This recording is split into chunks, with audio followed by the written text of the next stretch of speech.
Well, good morning. Good morning. It reminds me of my encounter with Tom Brokaw in Atlanta at the Summer Olympics in 1996. How is everybody? It's me, Robert Phoenix. I am back. Does that say everything? There's more. There's more, but that's what I can that's what I can muster right now. We're back from a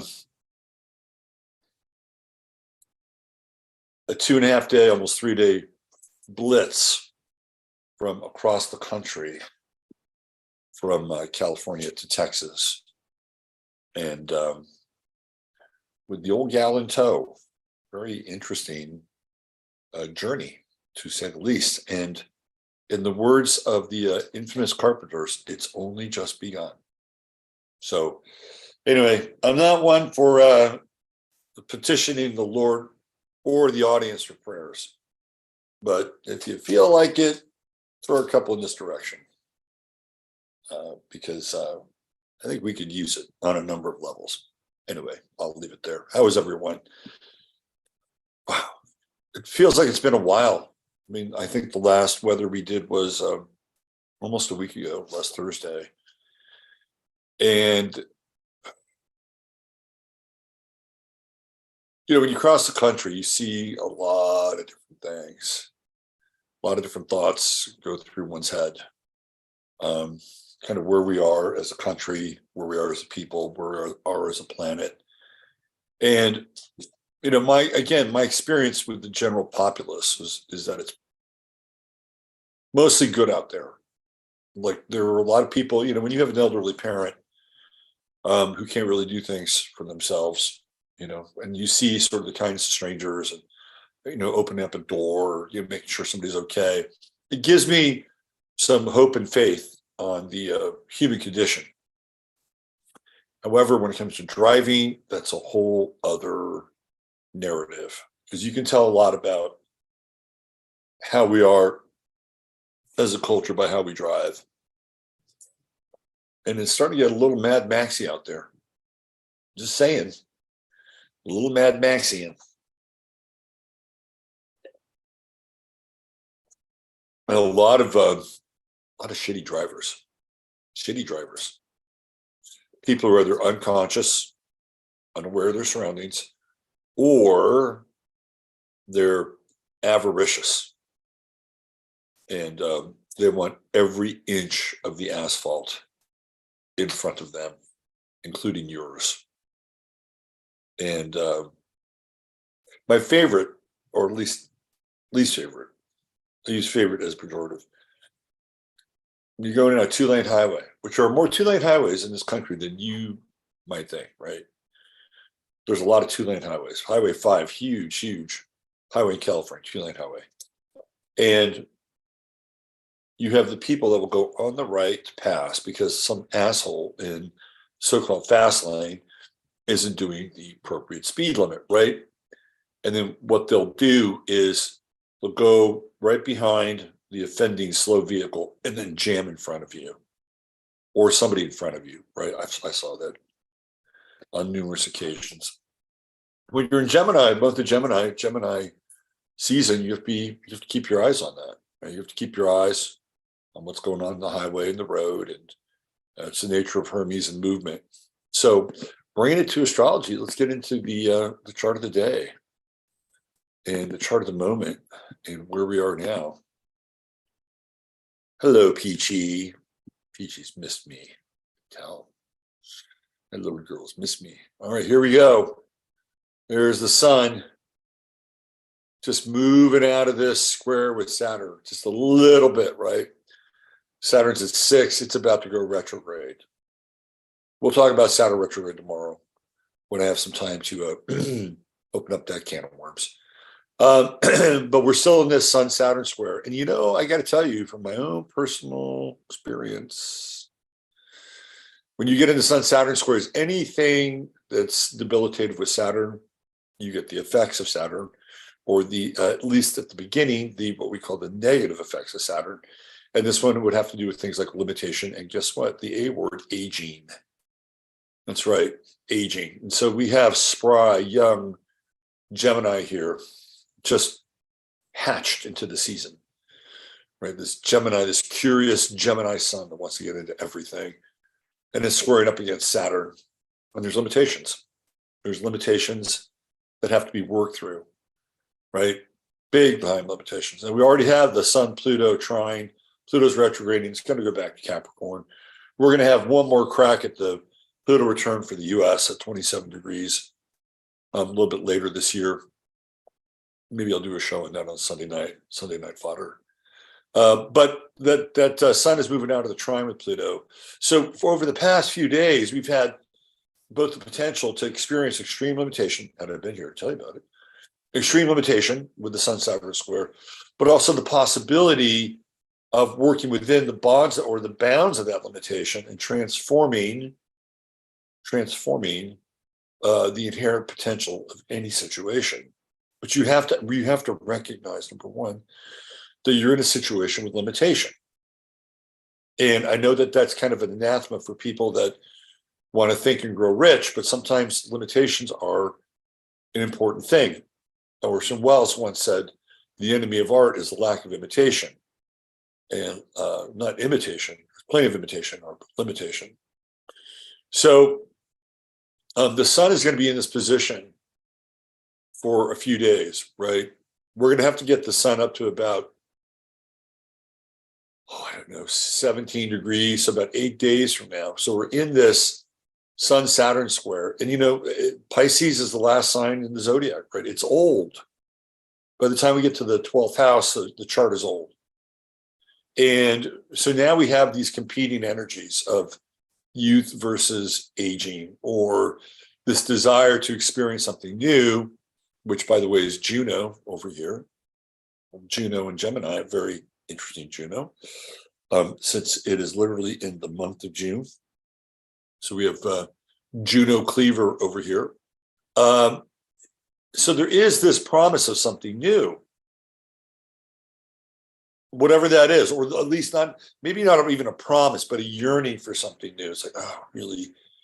You know, we have been in the fucking winter of discontent since 2020, and we all want to hit springtime, right? Well, this gets into the fourth turning, and we are in the fourth turning right now. We are in the time of winter. We are in winter in America and the world. And I've talked about this quite frequently, not in the wild, but I've mentioned it quite a bit. And there is a spring, and that is the first turning, and we're not there, but we want it, right? We want this. You know, we want this sense of renewal, this sense of the ritual or the rite of spring, really. Meanwhile, we're being certainly reminded of our own limitations in our lives and the limitations of others. So this is tricky, right? This is, I mean, Gemini, while it does not demonstrate the quiet and sometimes determined impatience of Aries, it is impatient nonetheless. So this is the next 7 to 8 days. Trust me, this is my mantra. Okay, I got to work on my patience. Literally, this is a time where, you know, you get the, what do they call it? They call it the strope. Is that what it is? The thing that you sharpen, the leather strap that you sharpen your straight edge razor on, right? This is kind of that time, right? You just have to keep going back and forth and back and forth and back and forth. And that is the nature of a square, right? Square is like sand, it's like sandpaper. Speaking of squares, we got a grand square or grand cross here, especially with the moon in Libra. Where would I be without the moon in Libra today? I don't know, I'd be kind of sunk. So the moon of Libra over here, it's in the via combust position, being that until about, what is it, 12, 13 Scorpio. Shit is on fire. It is burning. So we're burning through the dross. And we're just really coming in up, what do we got about a waxing gibbous here. Waxing gibbous moon. It's going to creep up on the south node, and that'll happen by tonight, tomorrow. It's kind of an intense period, actually, if you are just dealing with sort of the chronology of the next 24 hours. You get into a lot of intensity with the moon in Scorpio, which has its own issues and challenges, and then the South Node. I keep coming back to this idea around money and resources. My spidey senses are just off the charts right now with the whole money and resource game. And keep your eye on what happens over the next 24 hours. Just watch the ticker tape. Watch where markets are going. Keep your eye on things like energy and power. These are really important, very, very important sort of road signs on the highway right now. So the Grand Cross, we are met with extreme limitation. We have Jupiter and the true node conjuncting, and one would say, well, this is a cause for great celebration. This is the bountiful kind of arrival of Jupiter, as it sort of hits that that apogee point of the true node, or the ascending plane of the moon. So one would think that with Jupiter fresh in Taurus, with all the attendant goodies that come along with it, like my garden out here, which is kicking ass, that there would be some form of concrescence, right? There would be some form of aha moment. I would say take it in small doses. Find your victories in small places right now, right? Find your victory in small places. I'll give you an example. Let's say, for instance, you're parking at a meter and you forget that you parked at the meter and the meter ran out of time and you came back and there was no ticket on your car. That is a small victory. Celebrate it. Celebrate it. In a time where we're yearning to hit home runs, singles are fine, right? I think right now the temptation to hit a home run is clearly here and evident. Jupiter-Pluto square. Once the moon moves into Scorpio tonight and tomorrow, we have the moon-Jupiter opposition. There feels like there's this desperation to, get one last kick in, right? One last kick or swing for the fences. And I think this is what happens when we are a people that's gone through a time of intense modification, mediation. Mediation sounds so benign, but it's really not. Like our reality has been mediated by these external Saturnine forces. So here we go. We come back into the impatience of Sun Saturn in the square. It's like enough already. We've had enough. Thank you very much. Thank you very much. We don't need another 6-pack of Bud Light, right? Mars is doing its thing, and it's in Leo. We have strong Leo energy here.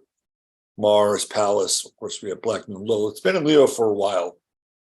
And it's really interesting, this whole idea of what is a woman. And today, I think it was in Alabama.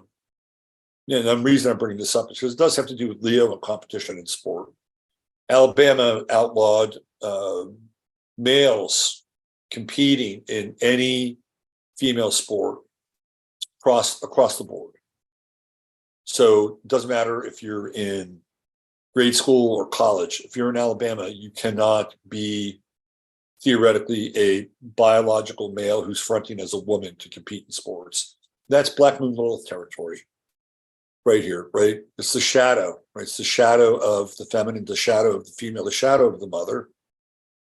And we have it in Leo, which is all about pastimes and sport, right? So very interesting, very, very interesting ruling here. We do have, of course, this Venus trine with Neptune. We've seen this for a while now. And, there is some degree of compassion and empathy that's in the air as well. Mars is still in that trine, but it's sort of moving out and separating. So by the time we get into Thursday, Friday, it'll be, off the course. But you also have Mars here squaring Jupiter. There's a lot of very conflicting energy in the chart and the sky today, and even this in conjunct with Mars and Saturn. And I think this is probably the aspect that I would want to focus on. Maybe not leave you on, but focus on. Because when we have Saturn, we understand here to some degree the administrative and oligarchic forces that Saturn represents. And if you think that they've been trustworthy and or benign, well, you need to really re-examine what's been happening over the last 3 years, over the last 7 years, over the last 23 years, right? And with Mars here in Leo, we have a sense as to how we want to act. You know, when we think of the word sovereign, the one sign that I would attribute this idea of being sovereign with would be Leo, right? Leo sovereign would be the like rulership. Right? If you're sovereign, you are the lord and the master of your own land or your own name or your own identity. So when we think of sovereign, I think of the sign of Leo. Not Aries, not Sagittarius. Sagittarius might write the laws to keep you from being sovereign, but that's all their story. But Leo, right? And this whole idea of the West and the heart and living from the heart being the sort of the chamber of sovereignty. So we know, like we know at a deep and fundamental level that which we are, that which we are not. What we do about it is a whole other kettle of fish. And today, with the Mars in conjunct with Saturn, and then kind of leading up for the next few days, there is a great frustration around what to do with the understanding and the notion of this idea of being, quote unquote, sovereign, or seeing the world in its dilapidated and decayed state and not being able to do anything about it. That's the hard part. That is the hard part. So, you know, we like Mars in terms of initiation and will and expression of movement, intentionality.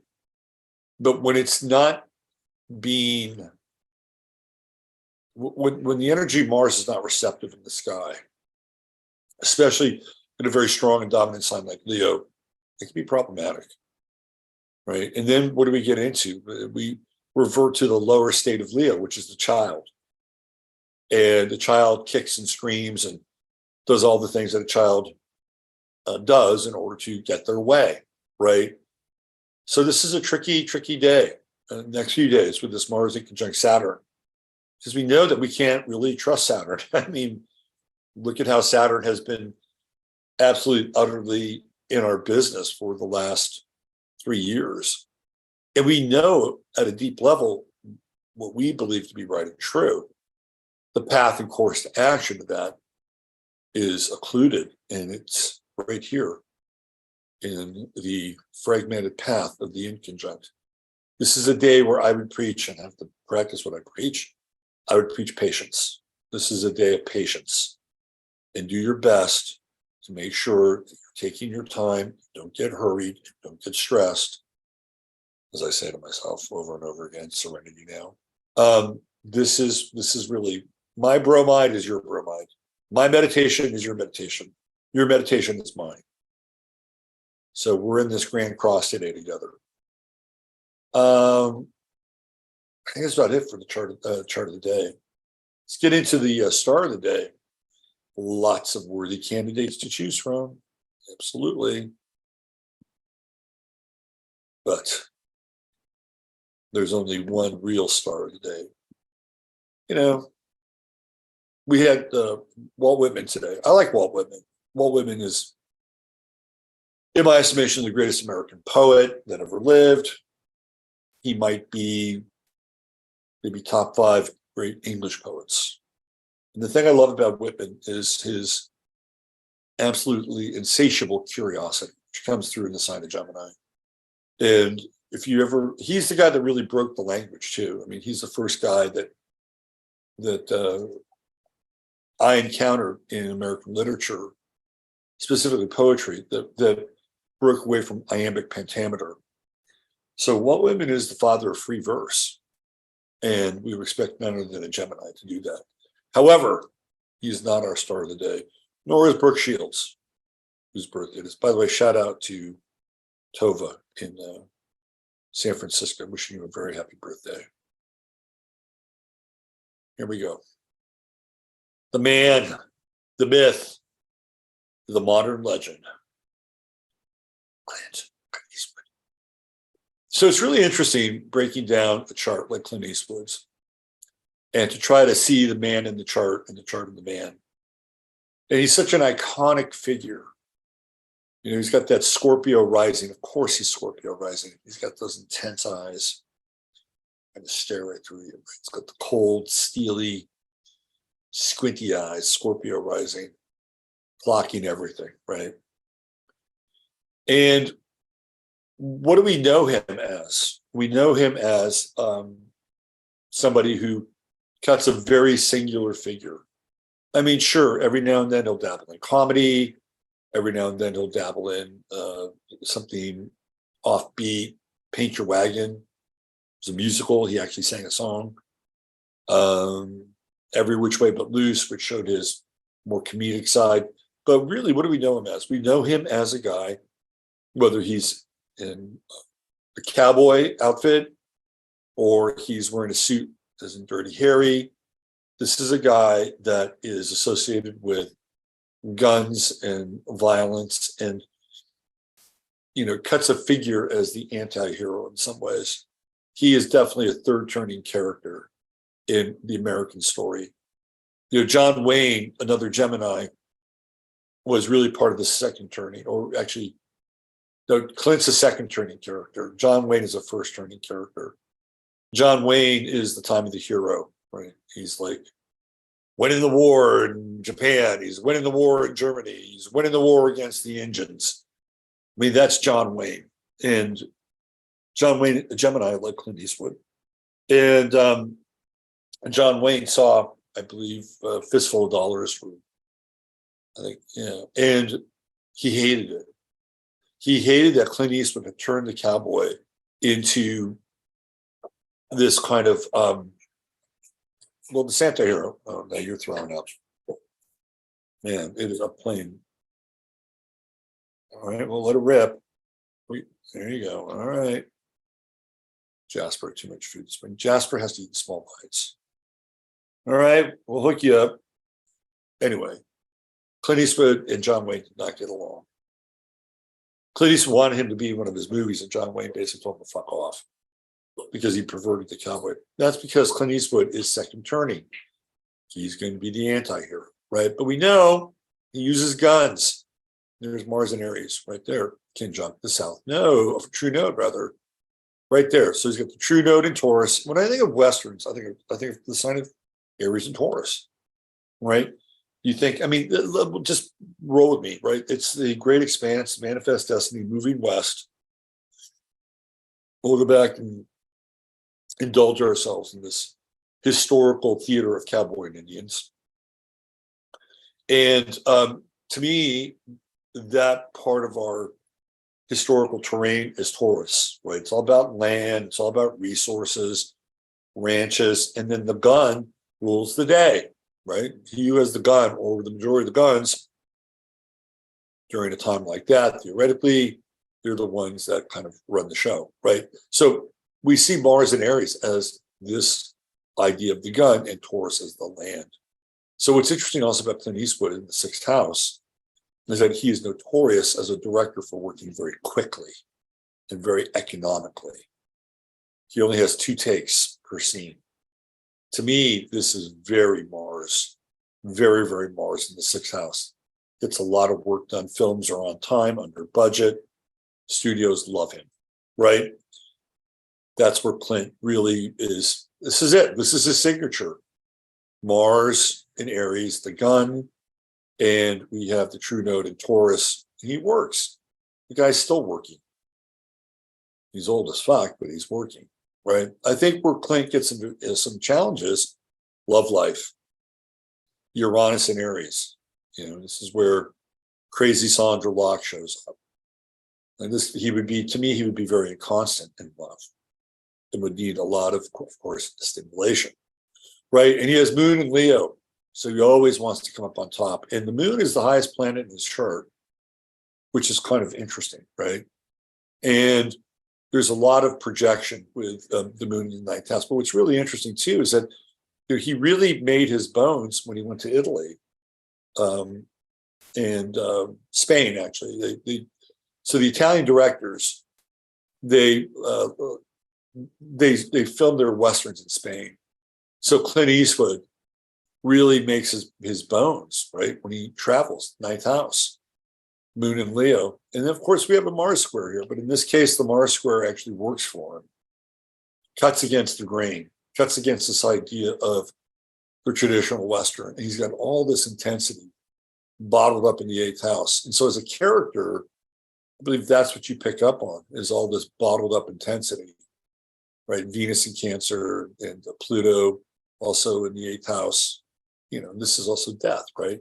The other thing about Eastwood I talked about is that he's actually, in a number of films, he's portrayed himself as a minister or preacher. And to me, that's very ninth housey with the Moon there. It's also his opposite sign of Sagittarius. Now, he has Neptune on the midheaven. And what's fascinating about Neptune on the midheaven, again, it's a lot of projection. So people can project what they want onto him in terms of his career. But there are a number of really talented artists, directors, playwrights, composers. They all have Neptune on the midheaven, and they're all guided by a sense of art. And no matter what you think of Clint Eastwood, he is guided by a sense of art. He plays piano. He's a huge jazz guy, huge. He loves jazz, and that's how he directs his movies. You know, he directs his movies with a sense of spontaneity. And you would think here that with Saturn in the second house, that he would be poor or experience difficulties with finances. Well, there's another Gemini who we'll probably run into along the way by the name of Prince, who also has Saturn in the second house. And both Clint Eastwood and Prince did very well financially. So what was their Saturn about? Their Saturn was about working, right? Working hard. So with a grand trine, Eastwood works his ass off. Right? He's got that Saturn trine to Neptune and that Saturn trine to Chiron and to some extent even a wide Mercury here. Right? So he's got this grand trine going on. Almost. It's a little fractured, a little fragmented. It comes off here, goes here, comes down here. It's pretty close. Mars trine Neptune. Again, very artistic, very, very creative. Right? You would think that, you know, he's kind of this guy who is this iconic figure known for shoot 'em ups, but there's a real artist in Clint Eastwood. And, you know, he's got that Sun Neptune square and the Mercury. You know, it's really, when you think of Sun Neptune squares, you'd think that he would not have a challenge with his confidence, just to be Clint Eastwood. But Sun Neptune squares do, right? They can be very challenged with their confidence. And what's interesting is that he never really raised his voice very much as an actor. And I feel like that, you know, that kind of gets into where his Mercury is an Taurus, an algol, right? And, you know, he has that voice, you know, he never raises his voice. So it's very Mercury conjunct algol. And even his most, I would say his most iconic movie, besides Dirty Harry, is The Good, the Bad, and the Ugly. And what is he known for in that movie? He's known for shooting Eli Wallach while he's in a noose. He's shooting him, right? And what he does is he turns him in. He's playing this con game with Eli Wallach. And Eli Wallach is wanted. So he'll capture him, he'll turn him in, he'll get the reward money. And then when they're ready to string him up, he's got his rifle and he basically shoots Eli Wallach with the noose around his neck. Right? So, you know, there you go, right? Mercury is ruling planet, conjunct algol. And fascinating chart. I mean, I know the guys, movies pretty much inside. There are a few I'm not that familiar with, like The Rookie I've never seen, but I've almost seen them all, even the ones that he's directed that he's not in. So this is an iconic chart. It's interesting. He's got Saturn in the same house in the same degree. Well, 1 degree off. He's got Saturn at 10. I've got it at 11. That's interesting. Right? Isn't that right? Where's my eyes going? I got morning eyes. Yep, 10. Saturn at 10. So my Saturn's at 11, same position. Right there. Yo, Clint.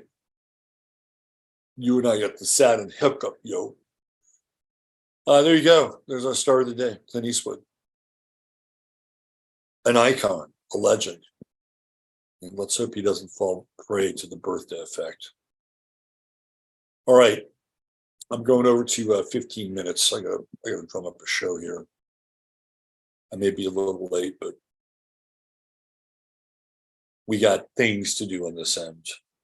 So if you're over on the 15-minute side, hang out for a little bit. I'm thinking the show is probably going to be about 9:31.